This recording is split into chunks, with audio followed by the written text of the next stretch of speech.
بسم اللہ الرحمن الرحیم الرحمن علم القرآن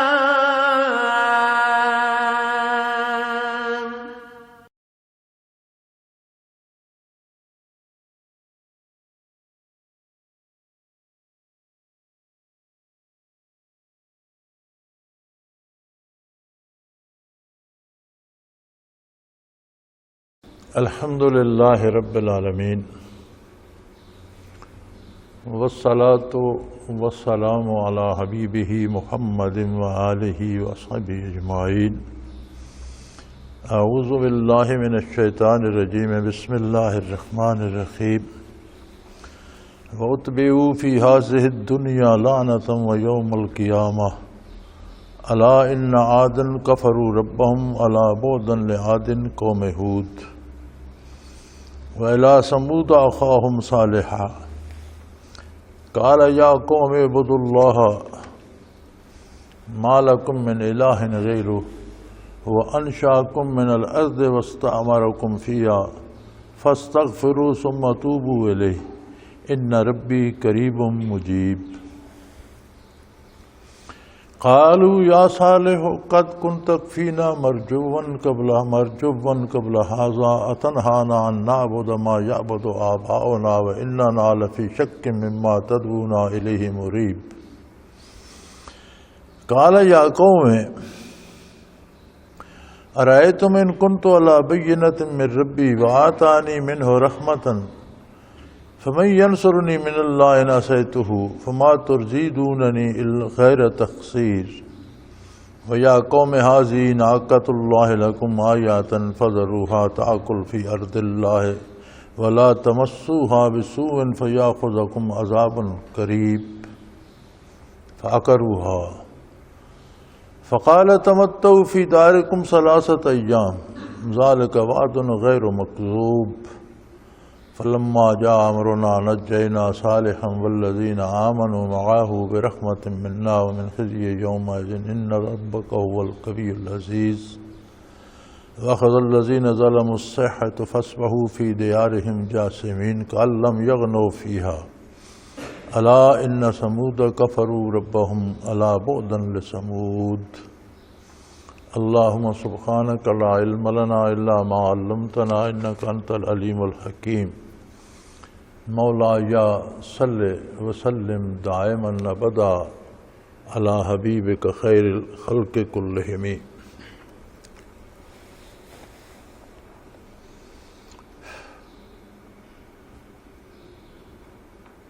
قوم عاد کا تذکرہ چل رہا تھا پچھلے بیان میں،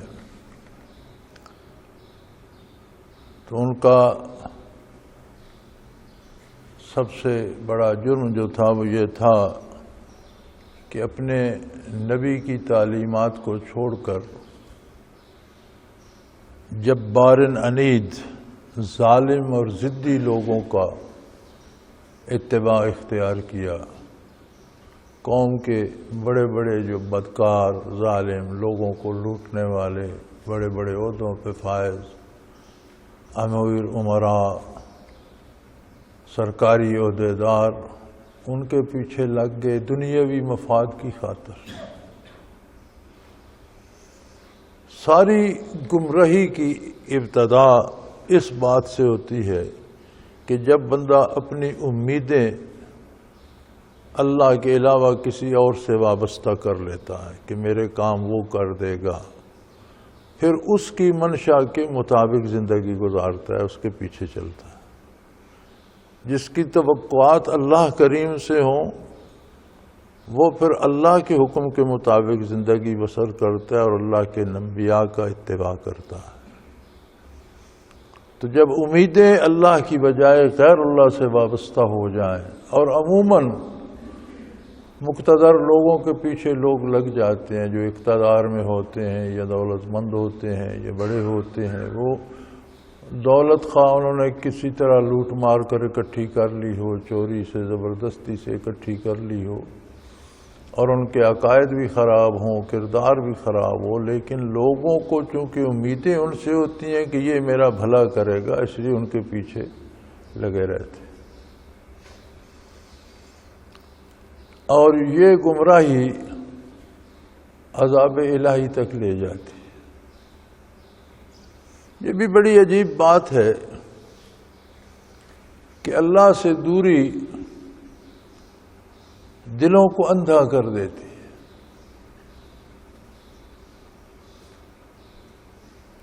سختیاں، عذاب، تکلیفیں اور دکھ اس وقت ہم پر بھی کم نہیں ہے۔ یعنی ایک تو ہوتا تھا کہ آدمی کے پاس پیسے نہیں ہیں، اسے چیز بازار سے نہیں ملتی تھی۔ ہم ایسے عذاب میں گرفتار ہیں کہ پیسے پاس ہیں، چیز نہیں ملتی۔ ہر کوئی بل دینے کو تیار ہے، بجلی کو نہیں ملتی۔ ہر کوئی پانی کا بل دینے کو تیار ہے، جس کے پیسے ہیں مل اس کو بھی نہیں رہا۔ بازار چیز لینے جاؤ تو نہیں ملتی، جی پیسے پاس ہیں، چیز نہیں ملتی ہے۔ جو ملتی ہے تو وہ آسمان سے باتیں کر رہی ہیں قیمتیں، سمجھ نہیں آتی کیا کریں۔ اور مزے کی بات ہے کہ اکثریت ہم میں سے لوگ نماز روزہ بھی کرتے ہیں، اور عمرہ تو خیر ایک اب فیشن ہو گیا ہے، لوگ سیر سپاٹے کے لیے ہر روز تیار ہوتے ہیں۔ میں سیر سپاٹا اس لیے کہہ رہا ہوں کہ عمرہ اور حج آسان لفظوں میں اس طرح سمجھیں جیسے کپڑا دھوبی گھاٹ جاتا ہے تو دھوبی گھاٹ تو کپڑا پھٹ بھی جاتا ہے۔ حج جو بندہ کرتا ہے تو حضور اکرم صلی اللہ علیہ وسلم کا ارشاد ہے کہ وہ اس طرح گناہوں سے پاک ہو کر آتا ہے جیسے اسے آج ماں نے جنا۔ تو جو گناہوں سے پاک ہو کر آتا ہے وہ تو نیا بندہ بن جاتا ہے نا، بدل جاتا ہے، اس کا کردار بدل جاتا ہے، اس کے افکار بدل جاتے ہیں۔ تو ہمارے جو جاتے ہیں یہ پہلے سے سخت ہو کے آ جاتے ہیں۔ یہ ان کے آپ کردار دیکھیں، نظریات دیکھیں تو پہلے سے بھی کام سے گئے گزرے ہوتے ہیں۔ اس کا مطلب یہ ہے کہ وہ خالی سیر سپاٹا کر کے آ گئے، کوئی تبدیلی نہیں آئی، کوئی حضور حق کا احساس نہیں ہوا، کوئی اللہ کی بارگاہ میں جا کر ان کے دل نہیں بدلے، کوئی آخرت کا تصور، کوئی قبر کا خوف، کوئی موت کا خیال، کچھ بھی نہیں۔ ہنستے کھیلتے گئے اور ادھر سے کوئی سونا خریدا، کوئی سامان خریدا، کوئی سیر سپاٹا کیا، آ گئے۔ اس سب کے باوجود ہماری امیدیں دنیا داروں سے وابستہ ہیں۔ ان کے لیے ان دوپہروں کو دھرنے دے کر سڑکوں پر بیٹھے ہمارے لیڈر نے کہا، تمہارا لیڈر نبی ہے کیا؟ تمہارا لیڈر امام ہے کیا؟ کوئی دینی فضیلت ہے اس میں، کوئی رہنما ہے؟ اگر وہ لیڈر ہوتا تو میں دوپہر پر سڑکوں پر بیٹھنے کو کیوں کہتا؟ ہوگا کیا تمہاری ہڑتال سے؟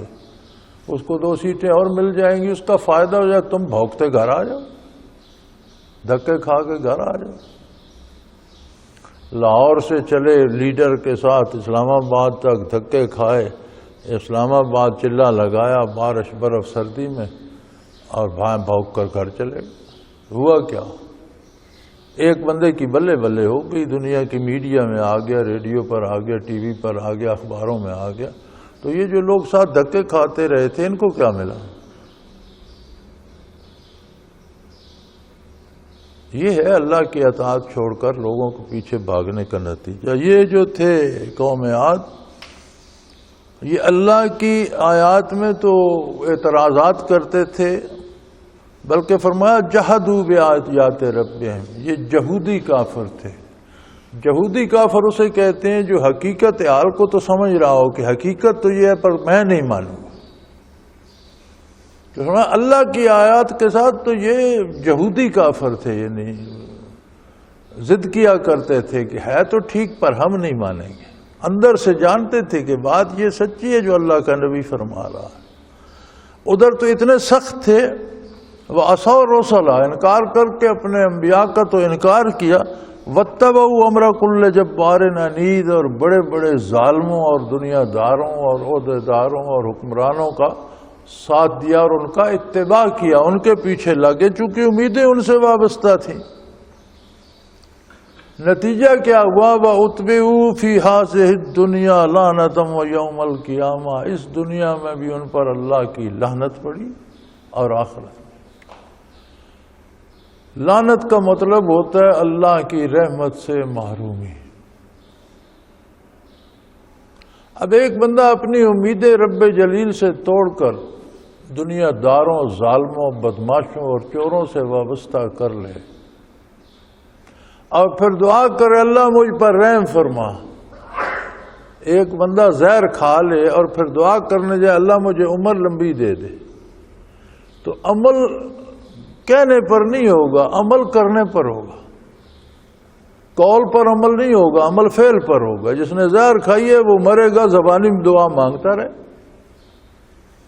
کردار پر، فعل پر عمل ہوگا۔ اب بھی دیکھ لیں ہم من حیث القوم انہی دنیا داروں اور ظالموں اور سرمایہ داروں کے غلام ہیں، ہماری امیدیں انہی سے وابستہ ہیں۔ ہم ان کے لیے ایک دوسرے سے لڑتے ہیں، ایک دوسرے کو قتل کر دیتے ہیں، بھائی بھائی جدا ہو جاتے ہیں، رشتے ناطے ختم کر دیتے ہیں۔ ان کی طبیعت پہ تو کوئی اثر نہیں پڑتا، انہیں پتہ بھی نہیں ہوتا کہ ہمارے لیے کس نے بھائی کو مار دیا اور کون مر گیا، وہ تو جانتے بھی نہیں ہوتے۔ عاد نے یہی کیا کہ نبی کا اتباع چھوڑ کر بڑے بڑے ظالم سرداروں کے پیچھے لگ گئے، جس کا نتیجہ یہ ہوا کہ اس دنیا میں بھی ان پر لعنت برسی، یعنی اللہ کی رحمت سے محروم ہو گئے۔ بیماریاں، قحط سالیاں، بدحالیاں ان کا مقدر ہو گئیں، اور بالآخر ایسا عذاب آیا کہ اس سے تباہ و برباد ہو گئے۔ وَيَوْمَ الْقِيَامَةِ، اور قیامت کے دن میدان حشر میں بھی یہی ذلت و رسوائی ان کا مقدر ہوگی، رحمت سے محروم رہیں گے۔ أَلَا إِنَّ عَادًا كَفَرُوا رَبَّهُمْ، خوب سن لو، قوم عاد نے اپنے پروردگار کا انکار کیا، کفر کیا، اس کے احسانات کا انکار کیا، اس کے خالق ہونے کا انکار کیا۔ أَلَا بُعْدًا لِعَادٍ قوم ہود، تو خوب سن لو کہ اللہ کی رحمت سے بہت دور کر دیے گئے عاد، جو ہود علیہ السلام کی قوم تھی۔ حالانکہ ان کی قوم سے اللہ نے نبی مبعوث فرمایا، نبی کی قوم تھی، لیکن نبی کا ساتھ نہ دیا، ساتھ ظالموں کا دیا اور ظالموں کے ساتھ تباہ ہو گئے۔ وَإِلَىٰ ثَمُودَ أَخَاهُمْ صَالِحًا، انہی کی ایک شاخ تھی، عاد اور سمود دو شاخیں تھیں۔ عاد پر تو عذاب آیا، کئی دن ہوا تیز چلتی رہی اور اس نے اٹھا اٹھا کر پٹک پٹک کر مارے اور تباہ ہو گئے۔ سمود کی طرف بھی انہی میں سے ایک ان کے بھائی کو، حضرت صالح علیہ السلام کو نبوت سے سرفراز فرمایا۔ قال یا قوم اعبدوا اللہ ما لکم من الہ غیرہ، پیغام ان کا بھی وہی تھا، صالح علیہ السلام کا بھی، کہ اے قوم صرف اللہ کی عبادت کرو، تمہارے لیے کوئی دوسرا عبادت کا مستحق نہیں ہے۔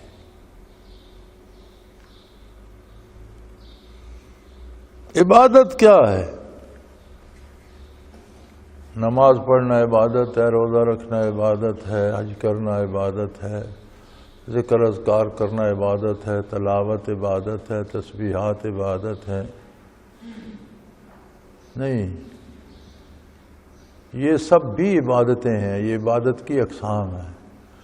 عبادت کا اصل مفہوم ہے کہ نفع کی امید یا نقصان کے ڈر سے کسی کی اطاعت کی جائے، وہ اللہ کی جائے تو اللہ کی عبادت ہے، اللہ کریم کو چھوڑ کر کسی کی جائے تو اس کی عبادت۔ یہ تو عبادت کی اقسام ہے نا، کہ اللہ نے نماز مقرر کر دی، روزہ مقرر کر دیا، ان کے اپنے ثواب و درجات بھی ہیں، ان کی کیفیات بھی ہیں، ان سے انسان کے حالات بھی بدلتے ہیں۔ نماز کردار کی اصلاح کرتی ہے، روزہ صفات ملکوتی فرشتے جیسی صفات انسان میں پیدا کرتی ہے، نہ کھانا نہ پینا اوصاف ملکوتی میں سے ہے۔ انسان روزہ رکھتا ہے تو اس میں اوصاف ملکوتی، جتنے اوصاف ملکوتی آتے ہیں اتنی برائیاں، اتنی شیطنت انسان کے وجود سے دور ہوتی ہے، اور اس پر انوارات و تجلیات۔ ہر عبادت کا ایک اپنا حاصل ہے، اللہ کا قرب تو سب کا مرکزی نقطہ ہے، لیکن حالات و واقعات اور دنیاوی معاملات میں بھی ہر عبادت کے صلے میں اصلاح نصیب ہوتی ہے، لیکن اصل عبادت اللہ سے امیدیں رکھ کر اللہ کی اطاعت کرنا ہے۔ نبی کریم صلی اللہ علیہ وسلم نے فرمایا کہ مومن جو رزق کما کر لاتا ہے اور اپنے بیوی بچوں کو کھلاتا ہے تو وہ بھی اس کی طرف سے صدقہ شمار ہوتا ہے، عبادت شمار، گویا عبادت شمار ہوتی ہے۔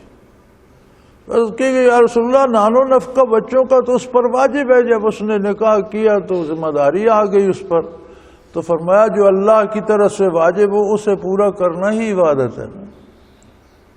جب اللہ کی طرف سے اس کی ذمہ داری ہے تو جو اللہ کی طرف سے ذمہ داری ہے اس ذمہ داری کو پورا کرنے کا نام ہی عبادت ہے۔ تو یہی پیغام انہوں نے بھی دیا صالح علیہ السلام نے کہ اے میری قوم، اللہ پر یقین رکھو اور اللہ پر اعتماد رکھو اور اپنی امیدیں اللہ سے وابستہ کرو، اور ہر کام میں اللہ کی اطاعت کرو، غیر اللہ کی اطاعت چھوڑ دو۔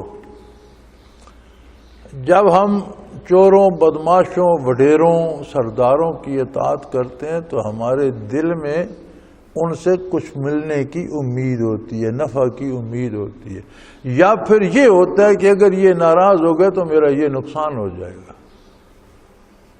یا اندیشہ نقصان ہوتا ہے یا نفع کی امید ہوتی ہے، اور نفع کی امید اور نقصان کے ڈر سے کسی کی اطاعت کرنا یہی عبادت ہے۔ تو فرمایا بظاہر تم اللہ کا نام لیتے رہو لیکن عملاً اطاعت ظالموں کی کرو تو یہ بڑا ظلم ہے، اور اللہ کے علاوہ کوئی ایسا نہیں جس سے ایسی امیدیں وابستہ کی جائیں۔ وَأَنشَأَكُم مِّنَ الْأَرْضِ، یار تم کیا تھے؟ خاک کے ذرات نہیں تھے، تم منتشر ذرات تھے خاک کے، اس نے تمہیں پیدا کیا۔ تمہارے ایک وجود میں کہاں کہاں کی مٹی لا کر اس نے جمع کر دی، کہیں گرم مسالہ دار جیلنگ سے آیا، کہیں پھل کشمیر سے آئے، کوئی کہیں باہر سے آیا، کوئی دوا کی صورت میں کہیں سے آیا، کوئی غذا کی صورت میں کہیں سے آیا۔ کسی کسان نے فصل بویا، وہ بکتا بکتا غلہ آپ تک پہنچا، کسی نے بھینسیں پالی، دودھ کی شکل میں آپ تک پہنچا۔ یہ سارا کیا ہے؟ سب مٹی کے مختلف رنگ ہیں۔ مٹی کو گھاس بنایا، گھاس کو جانور نے چارہ کھایا، اس کا گوشت بھی بن گیا، دودھ بھی بن گیا، ہے تو ساری مٹی کی شکلیں۔ اسی میں تمہارے ذرات بھی تھے، اس نے ایک ایک ذرہ ان سے الگ کر کے تمہارا وجود ترتیب دیا۔ وَأَنشَأَكُم، اس نے بنیاد بیس سے لے کر، نطفے سے لے کر تمہارے قداور جوان بننے تک تمہارے سارے وجود کا ایک ایک ذرہ اس نے ترتیب سے تم تک پہنچایا بھی اور تمہارے بدن کی تعمیر بھی کی۔ پھر وَاسْتَعْمَرَكُمْ فِيهَا، اسی زمین پر تمہیں آباد کر دیا، بسا دیا۔ جس زمین کے ذرات سے تمہیں تخلیق فرمایا اس زمین پر تمہیں حق حکومت دے دیا۔ تم اس کا سینہ پھاڑ کر فصلیں بیجو، درخت لگاؤ، اس کے پتھر توڑ کر اپنے مکان بناؤ، محلات بناؤ، جو جیسے چاہو اسے استعمال کرو۔ تم نے اسے اوڑھنا بچھونا بنا۔ وَاسْتَعْمَرَكُمْ فِيهَا، وہ کیسا قادر ہے کہ جس کے ذرات سے تمہیں وجود عطا فرمایا اس پر تمہیں آباد کر دیا۔ سو ایسا کرو، فَاسْتَغْفِرُوهُ، اس سے توبہ کرو، استغفار کرو۔ زبانی بھی استغفر اللہ پڑھو اور عملاً بھی برائی چھوڑ دو، اور جو کر چکے ہو اس پر اللہ سے معافی چاہو۔ ثم توبوا الیہ، اور استغفار خالی کافی نہیں کہ جو ہو چکے ہیں، استغفار تو ان کے لیے ہے نا جو گناہ کر چکے ہیں، آئندہ کے لیے بھی گناہوں سے پناہ مانگو۔ توبہ ہے کہ میں آئندہ گناہ نہیں کروں گا، اور اس کی توفیق بھی اسی سے طلب کرو کہ یا اللہ توفیق دے کہ میں آئندہ گناہ سے بچوں۔ ان ربی قریب مجیب، یقیناً میرا پروردگار سب سے زیادہ قریب تر بھی ہے اور سب سے زیادہ گزارشات قبول کرنے والا بھی ہے۔ لیکن عجیب بات ہے کہ اوپر فرما رہے ہیں کہ وہی ذات ہے جس نے تمہیں زمین سے پیدا فرمایا، پھر تم کو زمین پر آباد فرمایا، اس کے سامنے استغفار کرو اور توبہ کرو۔ بات اللہ کریم کی ہی کر رہے ہیں، رب جلیل کی ہی کر رہے ہیں، پروردگار عالم کی کر رہے ہیں، لیکن جب آگے آتے ہیں قریب و مجیب کی بات ہوتی تو کہتے ہیں ان ربی، بے شک میرا رب۔ پچھلے جملے میں تو آپ سب کا رب بنا رہے تھے، رب تو وہ سب کا ہے، حقیقت یہی ہے، حق یہی ہے، لیکن جب انہوں نے مانا نہیں، قبول نہیں کیا تو یہاں ربکم نہیں فرمایا، یقیناً میرا رب فرمایا، چونکہ میں تو اس پہ اعتماد کرتا ہوں، توکل کرتا ہوں، مانتا ہوں میرا رب ہے۔ رب تمہارا بھی ہے، تم مان کر نہیں، تم اسے اپنا نہیں رہے ہو۔ رب تو ساری کائنات کا وہ واحد لا شریک ہے، لیکن تم اسے اپنا رب مان نہیں رہے ہو، اس لیے اللہ کے نبی صلی اللہ علیہ وسلم نے فرمایا ان ربی، یقیناً میرا پروردگار سب سے قریب تر بھی ہے، ہمارے ہر حال سے واقف بھی ہے، ہماری ہر آرزو اور خواہش سے بھی واقف ہے، اور وہ ہر دعا کو قبول فرمانے والا بھی ہے۔ کوئی دعا مانگنے کا سلیقہ ہو، طریقہ ہو، اعتماد ہو تو وہ تو سب سے زیادہ قبول فرمانے والا بھی ہے۔ قالو، وہ لوگ کہنے لگے یا صالح قد کنت فینا مرجوا، اے صالح ہمیں تم سے بڑی امیدیں تھی، تمہارا بچپن بڑا پیارا معصوم، تمہاری شکل و صورت بڑی پیاری اور معصوم، تمہاری باتیں بڑی پیاری، پھر تمہارا لڑکپن قابل رشک، پھر تمہاری جوانی تو بندہ آشش کر اٹھتا ہے کہ ایسا صالح جوان، اتنا خوبصورت، خوش شکل، خوش کردار، خوش گفتار، انصاف پسند، تو ہمیں تو تم سے بڑی امیدیں تھیں، ہم شاید تمہیں اپنا حکمران بنا لیتے، ملک کا، قوم کا بادشاہ اور سردار بنا دیتے، ہماری بڑی امیدیں وابستہ تھی تمہارے ساتھ۔ اور تمام انبیاء کا بچپن، لڑکپن، جوانی الحمدللہ مثالی ہوتی ہے۔ قرآن کریم نے حضور اکرم صلی اللہ علیہ وسلم کی 40 برس گزشتہ عمر کو آپ کی نبوت کی دلیل کے طور پر لیا، والا عمر کا، آپ کی زندگی مبارک کی قسم، یعنی آپ کی اعلان نبوت سے پہلے کی زندگی اس بات پہ دلیل ہے کہ آپ نبی ہیں، اتنی پاکیزہ زندگی غیر نبی کی نہیں ہو سکتی۔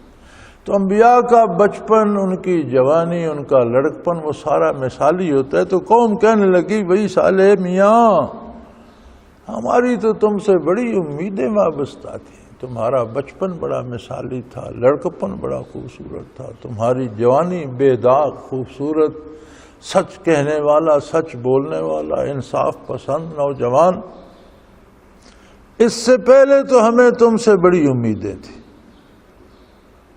لیکن اب آ کر آپ نے ہمیں بڑا نا امید کیا۔ اتنہانا ان نعبد ما یعبد آباؤنا، کمال ہے ہمارے باپ دادا جن کی پرستش کرتے رہے، آپ ان کی پرستش سے ہمیں روک رہے ہیں۔ اس کا مطلب تو یہ ہے کہ ہمارے باپ دادا میں بڑے بڑے نامور بندے ہوئے، بڑے بڑے جرنیل ہوئے، سردار ہوئے، دانشور ہوئے، تو کیا وہ سارے اتنے جاہل تھے کہ انہیں پتہ نہیں چلا، اور آپ کو پتہ چل گیا کہ ان کی پوجا نہیں کرنی چاہیے؟ یہاں معاملہ آ جاتا ہے دل اور دماغ کا۔ دماغ انسانی بہت عجیب و غریب کمپیوٹر ہے، ایسا کمپیوٹر انسان ایجاد نہیں کر سکتا۔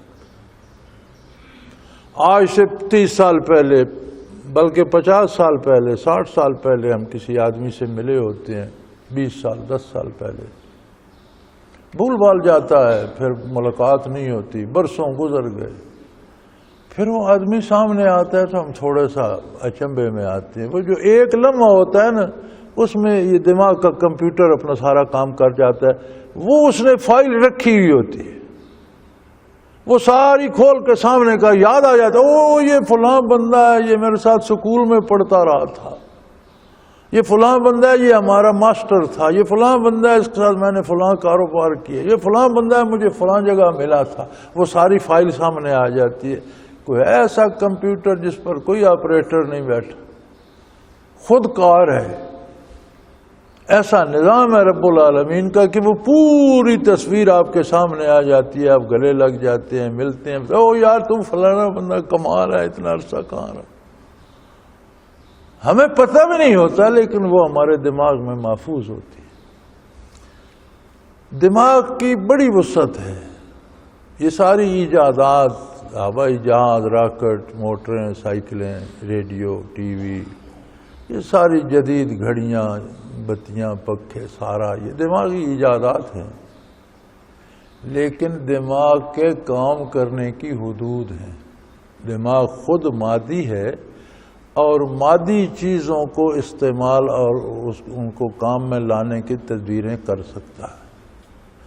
جب بات آتی ہے باطن کی، روح کی، ذات باری کی، تو دماغ میں استعداد نہیں کہ وہ سمجھ سکے۔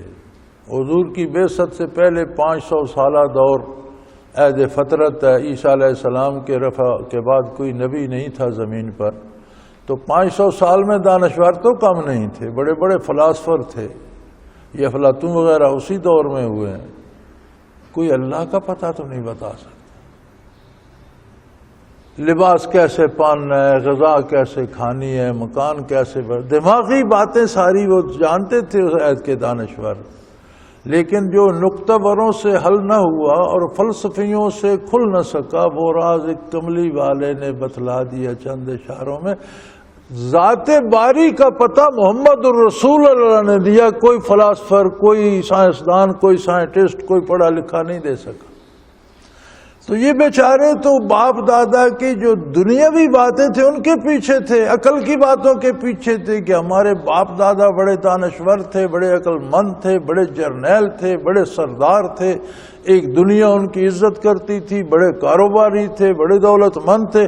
تو کیا وہ سارے بے وقوف تھے کہ وہ بتوں کی پوجا کرتے رہے؟ آج آپ کو اتنی عقل آ گئی کہ ہمارے ہاتھوں میں آپ پیدا ہوئے اور آپ کہتے ہیں یہ چھوڑ دو۔ بات یہ تھی کہ ان کے صرف دماغ تھے، یہ باتیں دل جانتا ہے، اور جسے اللہ نبی بناتا ہے اسے دل بھی مثالی دیتا ہے، اور اس کے دل پر وحی نازل ہوتی ہے، وحی دماغ پر نہیں آتی، قلب پر آتی ہے۔ وہ اللہ کو پہچانتا ہے اور اللہ کے پیغام دوسروں تک پہنچاتا ہے۔ باپ دادا دماغ کے تو تمہارے بڑے کبھی ہوں گے، لیکن ان کے دل تو مردہ تھے۔ دل کی باتیں تو تمہیں اللہ کا نبی ہی بتائے گا، ذات باری کی خبر دے گا، فرشتوں کی خبر دے گا، دنیا و آخرت کی خبر دے گا۔ سب سے بڑی بات کہ اللہ کس بات پہ راضی ہے یہ بتائے گا، کس بات سے خفا ہوتا ہے وہ بتائے گا۔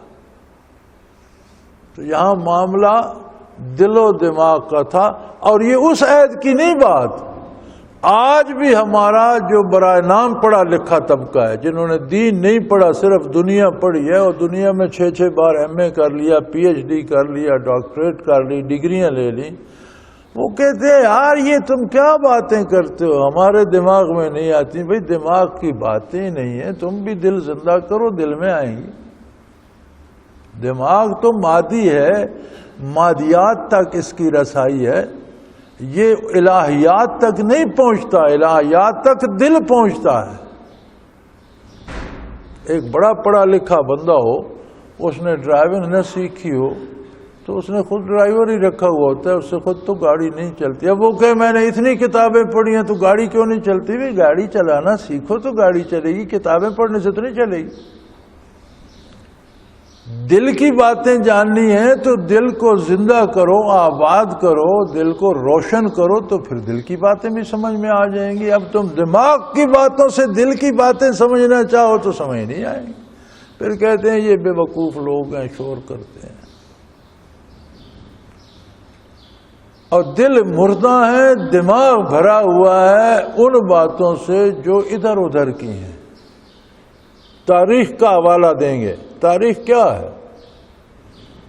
کس طرح بنتی ہے تاریخ؟ وہ فرماتے ہیں یدون من افواہ الناس، تاریخ کی حیثیت یہ ہے کہ لوگوں کی باتوں سے بنتی ہے۔ جو اس زمانے کے لوگ کہتے ہیں وہ تاریخ بنتی جاتی ہے۔ وہ صحیح کہتے ہیں یا غلط کہتے ہیں، اچھے کو برا کہتے ہیں یا برے کو اچھا کہتے ہیں، جو کہتے ہیں وہ مورخ لکھ لیتا ہے، وہ تاریخ ہوتی۔ لوگوں کی باتوں سے تاریخ بنتی ہے۔ تاریخ کی حقیقت اتنی سی ہے، لیکن انبیاء جو بات ارشاد فرماتے ہیں وہ اللہ کی بات ہوتی ہے، وہ حق ہوتی ہے، اس میں شبہ کی گنجائش نہیں ہوتی۔ وہ کہنے لگے اے صالح میاں، آپ سے ہمیں بڑی امیدیں تھیں آج تک تو، لیکن اب پتہ چلا عجیب بات ہے کہ آپ ہمیں اللہ کے سوا دوسروں کی اطاعت اور عبادت اور ان پر بھروسہ کرنے سے روکتے ہیں۔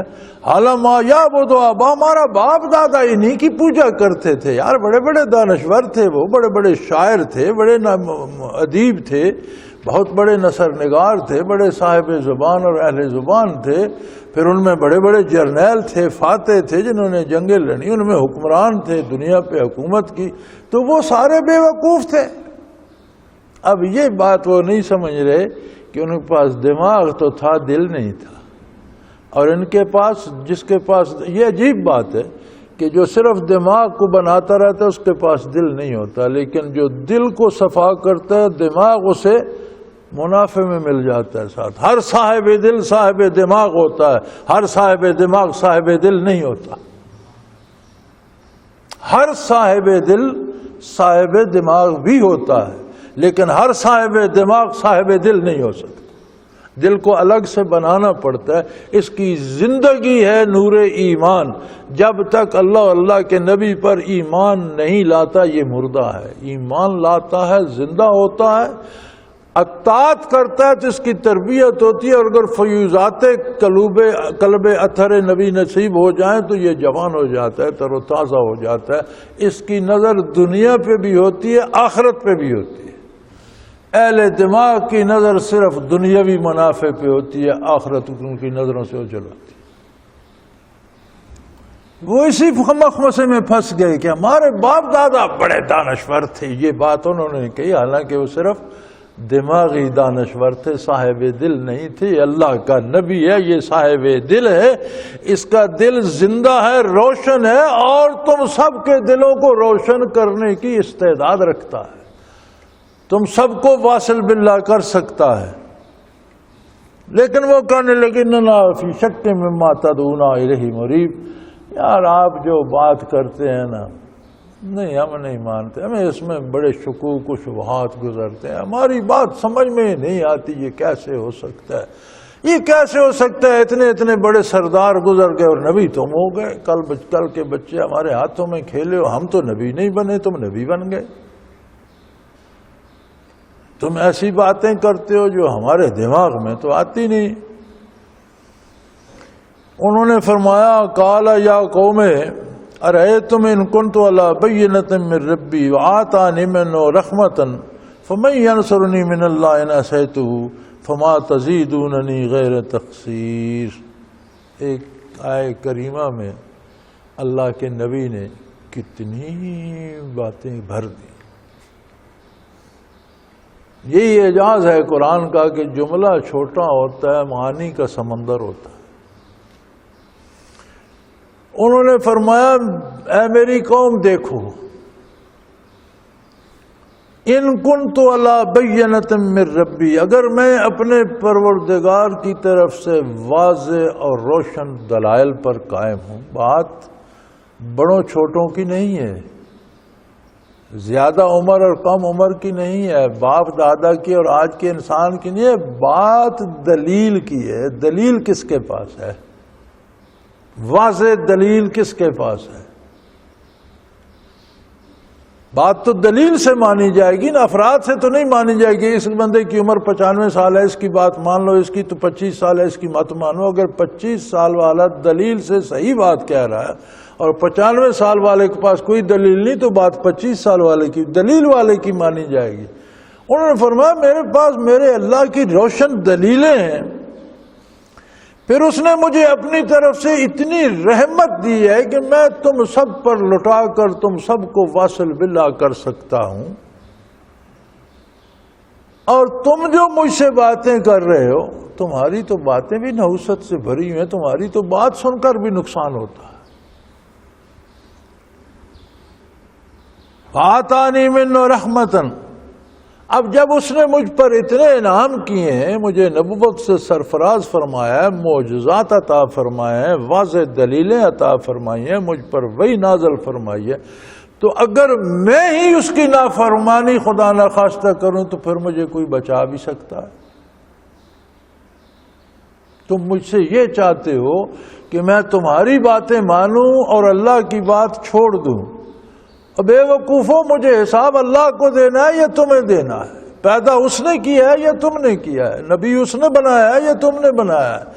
وہی اس کی طرف سے آتی ہے یا اس کی بات چھوڑ کر تمہاری بات مان لوں؟ اور تم تو ایسی باتیں کرتے ہو کہ تمہاری باتیں سن کر بھی دل پر نحوست آتی ہے۔ فَمَن يَنصُرُنِي مِنَ اللَّهِ إِنْ عَصَيْتُهُ، اگر میں اس کی خدا نخواستہ نافرمانی کروں تو پھر اس کے مقابلے میں مجھے چھڑائے گا کون؟ کون مدد کو آئے گا؟ فَمَا تَزِيدُونَنِي غَيْرَ تَقْصِيرٍ، اور تمہاری تو باتیں ایسی ہیں کہ تمہاری باتیں سننے سے بھی نقصان ہی ہوتا ہے، فائدہ نہیں ہوتا۔ اسی لیے فرماتے ہیں کہ صوفی کو اور اہل اللہ کو، ذاکر کو غیر ذاکر سے زیادہ باتیں نہیں کرنی چاہیے، ضرورت کی بات کرے اور الگ رہے، ورنہ اس کی باتوں کی نحوست بھی دل کو سیاہ کر دیتی ہے۔ آپ اتنی محنت نہیں کرتے روشن کرنے کے لیے جتنی بے دین آدمی کی باتیں اسے سیاہ کر دیتی۔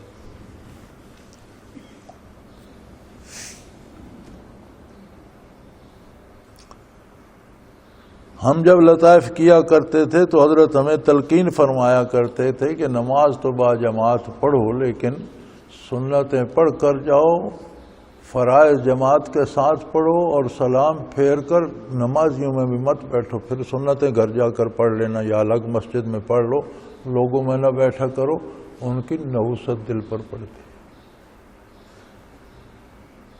اور فرماتے تھے بازار سے چیزیں لے کر نہ کھایا کرو، طرح طرح کے غریب غرباء نیک بد انہیں دے، ان پر نحوست پڑتی رہتی ہے، کھانے سے نحوست آتی ہے۔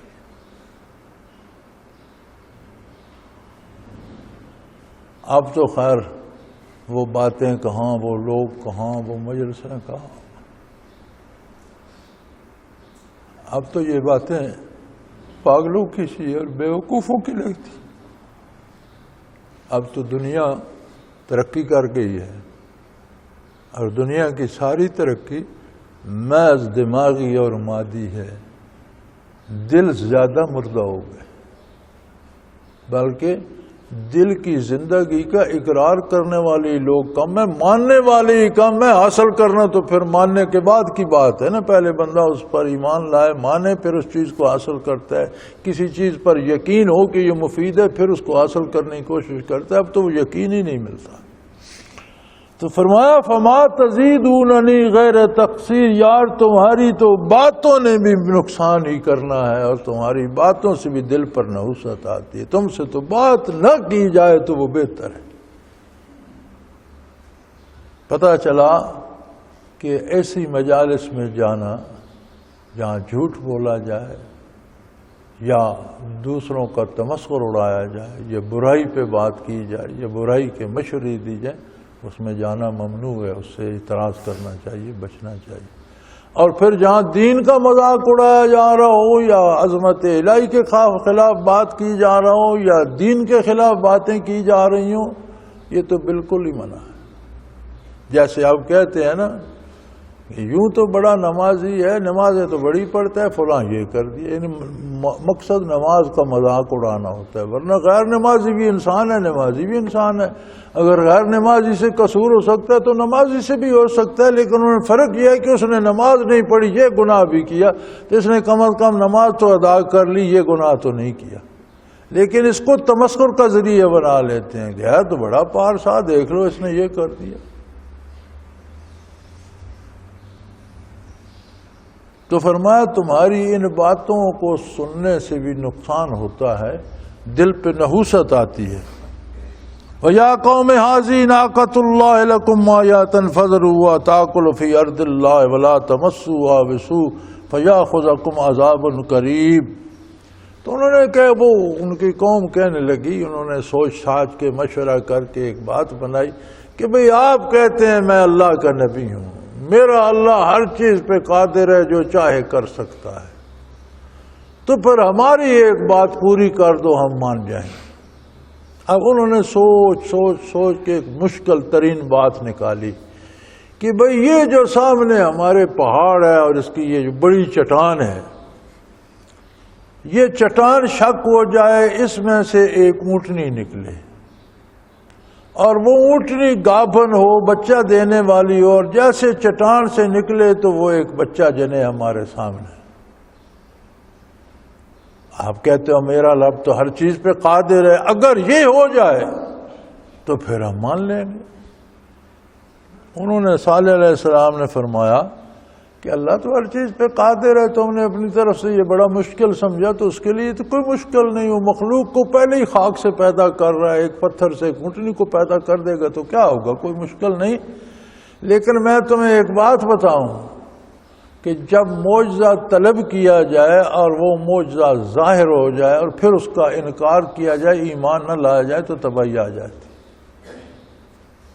اگر یہ اونٹنی نکل آئی، معجزہ ظاہر ہو گیا اور پھر تم نے انکار کیا تو تباہ ہو جاؤ گے۔ انہوں نے کہا دیکھا، کہتا ہے میرا اللہ ہر چیز میں، آ گئی نا بات سمجھ، اب بہانے لگا رہا ہے۔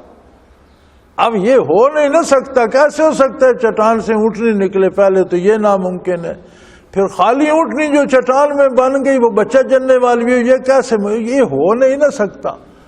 اب یہ نہ آپ کر سکتے ہو نہ آپ کا رب کر سکتا ہے، تو آپ بہانے کے تباہ ہو جاؤ گے۔ ہم نہیں تباہ ہوتے، آپ سے ہوتا نہیں، بہانے نہ بناؤ، کر کے دکھاؤ۔ انہوں نے دعا کی۔ جب انہوں نے دعا فرمائی تو قوم کے سامنے وہ چٹان شک ہو گئی، اس میں سے ایک بڑے قد و قامت کی اونٹنی نکلی، جیسے باہر آئی تو اس نے بچہ جنا، اور بچہ بھی ٹھیک ٹھاک زندہ کھڑا ہو گیا۔ اور فرمایا یا قوم ہذہ ناقۃ اللہ لکم، دیکھ لو یہ اونٹنی بھی ہے اور یہ اس نے بچہ بھی دیا ہے۔ لکم آیاتن، تمہارے لیے عظمت الہی کی دلیل ہے، معجزہ ہے اللہ کے نبی کا، فعل اللہ کا ہے، تمہارے مطالبے پہ صادر ہوا، اب ایمان لے آؤ۔ کہنے لگے بھائی نہیں، اونٹنی تو پیدا ہو گئی بنی، ہم اپنے باپ دادا کو نہیں چھوڑیں گے، ہم نہیں مانیں گے، مانیں گے نہیں۔ انہوں نے فرمایا دیکھو، جو قوم معجزہ طلب کرتی ہے اور وہ معجزہ صادر ہو جائے پھر اس کا انکار کرے تباہ ہو جائے، لیکن تمہارے پاس ایک ہیلہ ہے، کیا؟ فَذَرُوهَا تَأْكُلْ فِي أَرْضِ اللَّهِ وَلَا تَمَسُّوهَا بِسُوءٍ۔ اب یہ اونٹنی اللہ کی خاص نشانی ہے، ایک خاص مخلوق ہے جس پر اس کا خاص کرم اور توجہ ہے، تو اسے چھوڑ دو، تمہارے پلے سے تو کچھ نہیں کھائے گی، اللہ کی زمین پر چرتی رہے گی، لیکن اسے چھیڑنا نہیں، اسے بری نظر سے دیکھنا نہیں، اسے نقصان نہیں پہنچانا، تو یہ بھی تمہارے اور عذاب کے درمیان ڈھال بنی رہے گی، تم عذاب سے بچے رہو۔ تو دیکھو، اگر ایک جانور جس کی نسبت اللہ سے خصوصی ہو جائے، ورنہ سارے جانور اسی نے پیدا کیے ہیں، لیکن اسے خصوصی فرمائش پر اس نے تخلیق فرمایا، ایک خاص نسبت ہوگی، اگر وہ درمیان میں رہے تو عذاب نہیں آتا، اور اگر اللہ کے خاص بندوں کے ساتھ رہا جائے تو کتنی ڈھال بنتی ہے اللہ کے عذاب سے۔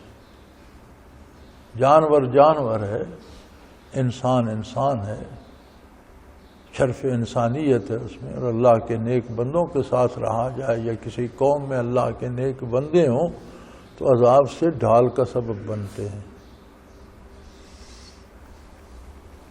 فرمایا یہ ہے اونٹنی تمہارے لیے دلیل ہے، لیکن اب اسے چھیڑو نہیں، اللہ کی زمین میں چرتی رہے۔ اب اس اونٹنی کی ایک مصیبت یہ تھی کہ چرتی تو جنگلوں میں تھی، لیکن چرتی بہت زیادہ تھی، بہت بڑی قداور تھی۔ پھر ایک تالاب تھا ان کا، ایک چشمے سے پانی آتا، تالاب میں جمع ہوتا رہتا، جس میں وہ اپنے سارے مال مویشی وہ پلاتے تھے۔ ان کے پاس بھی اونٹوں کے، بھیڑ بکریوں کے بڑے گلے تھے، لیکن یہ اونٹنی کا تماشا یہ تھا کہ یہ جب آتی تو پورا تالاب پی جاتی۔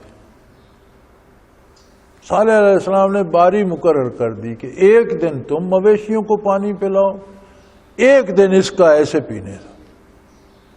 اب انہیں بڑی تکلیف تھی کہ ہمارے مویشی ایک دن پیاسے رہتے ہیں، یہ اس کا کچھ کرنا چاہیے۔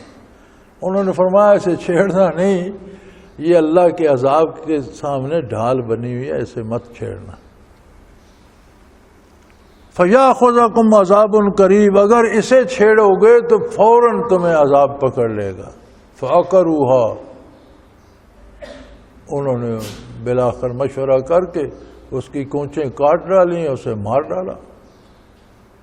وہ جو بچہ پیدا ہوا تھا وہ چیختا چلاتا جنگلوں کو بھاگ گیا۔ صالح علیہ السلام کو پتہ چلا کہ اونٹنی کو تو انہوں نے مار دیا، تو انہوں نے فوراً فرمایا اس کو، بچے کو پکڑو، اس کو درمیان میں رکھو۔ وہ تو جنگل کو بھاگ گیا۔ فرمایا پھر تم نے اپنی تباہی خوب مول لے لی، اب تمہیں تباہی سے کوئی نہیں بچا سکتا۔ ہاں، تمتعوا فی دارکم ثلاثۃ ایام، بحکم الہی انہیں خبر دی کہ اب تم اپنے گھروں میں 3 دن رہ سکتے ہو، تمہارے پاس 3 دن ہیں۔ اب تمہارے عذاب کا فیصلہ ہو گیا، توبہ کی توفیق بھی تمہاری سلب ہو گئی۔ اب تمہارے ان 3 دنوں میں بھی ان پر عذاب آتا ہی رہا، ان کے چہرے سرخ ہو گئے، سوج گئے، پھر پیلے پڑ گئے، پھر تیسرے دن سیاہ ہو گئے، چوتھے دن پھر ذالک وعد غیر مکذوب۔ فرمایا یہ اللہ کا وعدہ ہے اور میں تمہیں بتا رہا ہوں یہ کبھی غلط نہیں ہوتا، یہ کبھی جھوٹا ثابت نہیں ہوتا۔ 3 دن ہیں تمہارے پاس، 3 دن رہو۔ فلما جاء امرنا نجینا صالحا والذین آمنوا معه برحمت منا ومن خزي یومئذ ان ربک هو القوی العزیز۔